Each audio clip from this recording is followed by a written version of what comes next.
Welcome back to this week's edition of Freedom and Prosperity Radio, the weekly radio news magazine we put together here at the Virginia Institute for Public Policy.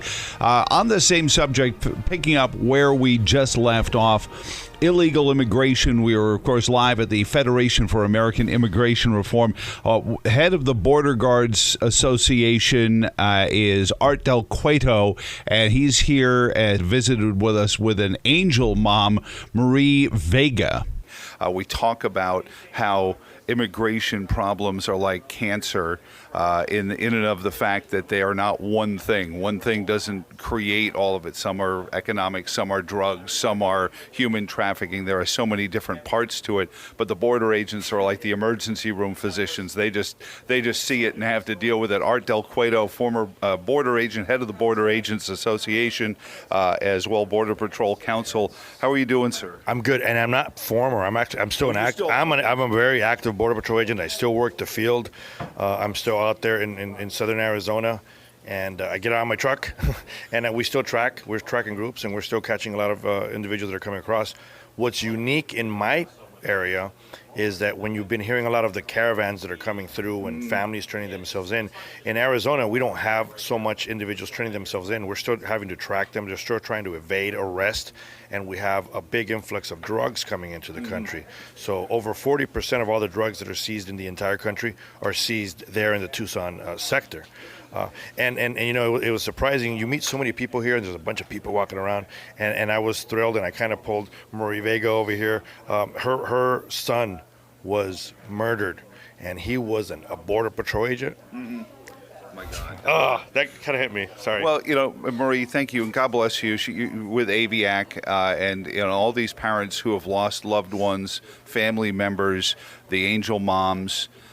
They're touching because your son wanted to serve his country, and we see this time and time again, the activist class that wants to protest law enforcement, but they seem to give a hall pass to the lawmakers. And that's why, you know, I appreciate what you've been doing. Tell us a little bit about your son's life and what you've been doing since you lost him.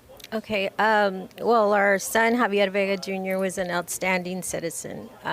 What I've noticed, you know, with a lot of angel moms and angel dads, is that not one of our children killed by illegal aliens was a bad kid.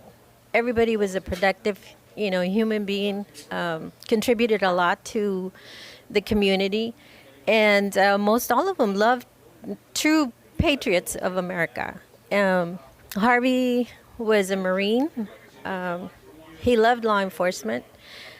So when he said, "Mom, I'm going to be a Border Patrol guard," that was probably an easier hear than "I'm going to go off and be a Marine." You're probably like, "Okay, a little safer."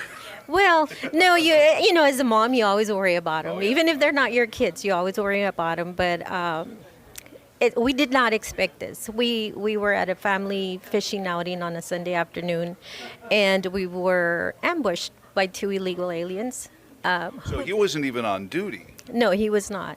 But as an LEO, you know, to us parents and families of LEOs, they're on duty 24/7. Oh, sure. Absolutely. Now, was he targeted because they knew he was a border agent? Do you think they saw him and said, "This is somebody who's been messing with our drug trafficking"? No, this was two illegal aliens that felt entitled to two four-wheel drive vehicles. So they came to take your property, and he died in protecting that? He was protecting us. These two illegals did not even ask if they could have the vehicles. They just jumped out of the vehicles, stolen vehicle at that, and just started shooting at us. It was not, we're here to rob you, give us our vehicle. No, it was not that way at all. Marie, your story reminds us about, you know, we've talked about this with a lot of folks here, Art, the rule of law. You're creating this bandit class where, you know, they have no place to go in the law, so they go to the outlaws, the drug dealers, the drug gangs, or just in general criminal operations, because they're now outsiders in the system. Yeah, and I'm sorry, I broke down there for a second there because it's rough, and then especially having you know, Harvey's mom here. But these two individuals that took his life were not two illegal aliens. They were two pieces of human garbage. That's what they were. Yeah. They're pieces of human garbage. And, this is, I think, a very unique story because I come every year and I see the angel moms on here, and I don't want to take away from them because it's rough, right? Everyone, yeah. But he was a Border Patrol agent, off duty. And he gets affected by this. And that just shows that, we have politicians here that don't have their priorities straight. They're okay with creating this magnet to allow these outlaws to come into our country. We understand that we have criminals in the United States. I get that. I'm not ignorant to that fact. Mm-hmm. But I don't need to be importing anymore. Yeah. And when I got pieces of garbage like that are coming in here and now, not only affecting American lives, but affecting the lives of one of our own, that, to me, it's now personal. So what is, go ahead, Maria, I'm sorry. I just wanted to say that I was not born here. I came here legally. My father was an American citizen, went to Mexico, met my mother, fell in love with the Mexican señorita. He did not drag her across the river. He did this the right way. He stayed over there till he was able to bring her over here along with us. See, we don't have a problem with legal immigration. Our problem is with illegal immigration. I know that we had a big event with the president, and he's been a huge advocate for this cause, probably more so than ever before. Do you hold out hope that there is progress being made and that we might even at some point be able to see a light at the end of the tunnel, Marie? Well, I see the president doing a lot for us and for, curbing this problem that we have. And we do have a problem at the border. We absolutely do. We see it. I have pictures with me. I know we can't show that on the radio, but I can do a good job describing them.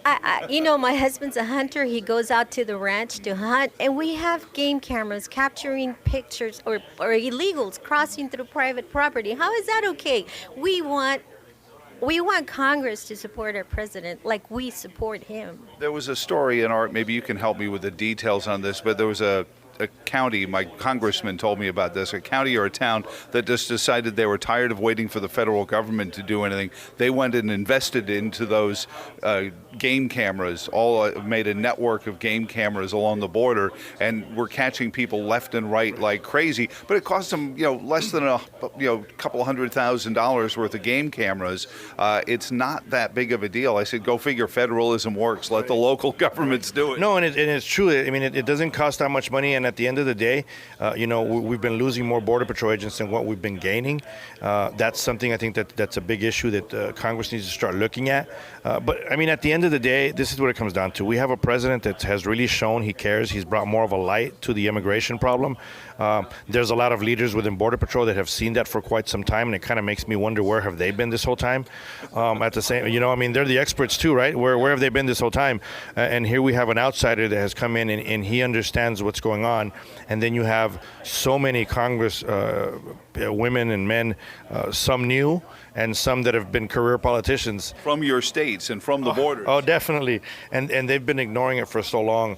And I think, thanks to people like you, thanks to this event, it's a big issue where it's an eye-opener, and we just hope that, situations like what happened to Agent Vega don't happen again. And at the same time, we need to start figuring out how to stop that magnet that allows outlaws to be outlaws in our country. And Art, I'm going to steal the last part of our interview, but it's your fault. You introduced me to Maria. A message to a mom who is maybe thinking, I don't want my son or daughter to go into law enforcement because they see the Antifa marches, they hear the horrible things, and then they hear, and then you could just get shot and killed on the, while you're off duty. What a message to the moms of a kid that might want to go join the Marines or become a law enforcement officer, to give them hope? Well, the way it's been with us, and I see this with a lot of other moms, you support your child when he wants to do something good. You're there for them. Even if it's scary. Even if it's scary. And I know that, there's a lot of people praying for their safety, and God will prevail. Well, thank you so much, and God bless you. I'm so sorry for your loss, but I'm glad that we had your son for the time we did. Yes, thank you so much. Art, thank you so much. You have a great day, and keep the president's ear, keep him on the right path so he doesn't give in to the culture. Right, we just got to get the Congress to start listening now, right?